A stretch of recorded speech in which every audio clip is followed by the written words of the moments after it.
اللہ تعالیٰ نے انسان کو پیدا کرنے کا ارادہ فرمایا تو فرشتوں سے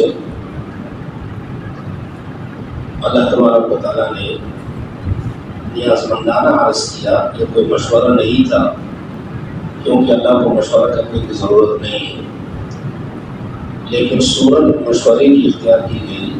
یہ ہم اور آپ سب کو ترغیب دینے کے لیے کہ جو کہ اللہ کا علم تو کامل ہے اور عدم ہے، لیکن ہمارا علم ناقص ہے، لہذا ہمارا ہر کام مشورے سے ہو تو اس میں برکت ہوگی. تو فرشتوں نے جو کہا تھا وہ سورہ بقرہ کے اندر اور سورہ اعراف کے اندر تفصیلات گزر چکی ہے. تو اللہ نے آدم علیہ السلام کو پیدا فرمایا. اس کا لون ہوگا جب کہا تیرے رب نے الملائکۃ فرشتوں سے انی خالق بشرا من طین، یقیناً میں پیدا کرنے والا ہوں ایک بشر کو مٹی سے اور گارے سے، یعنی خمیر کی ہوئی مٹی سے میں انسان پیدا کرتا ہوں.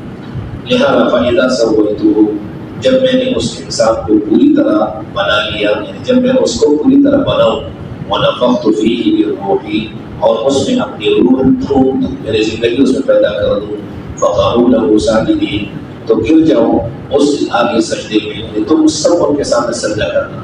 یہ سجدہ تعظیمی سجدہ تھا، جس طرح ایک خلیفہ بناتے ہیں اس کے سامنے پھر گارڈ آف آمر پیش کیا جاتا ہے. آج کل وہ ہے تو یہ وہی تھا کہ ان کو خلیفہ کو سلامی پیش کرنے کے لیے سجدے کی صورت اختیار کی گئی.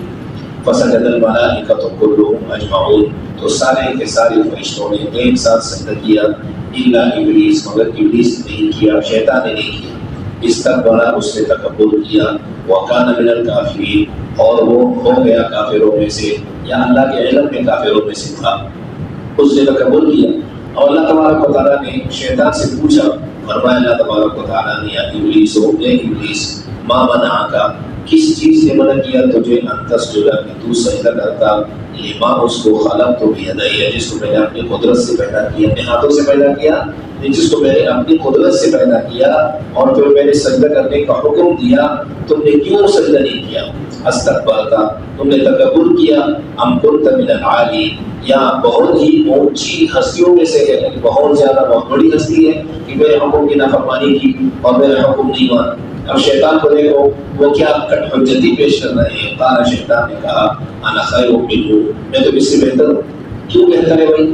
اس لیے خلقتنی من نار، آپ نے مجھے آگ سے پیدا کیا ہے، وخلقتہ من طین، اور آدم علیہ السلام کو مٹی سے پیدا کیا ہے.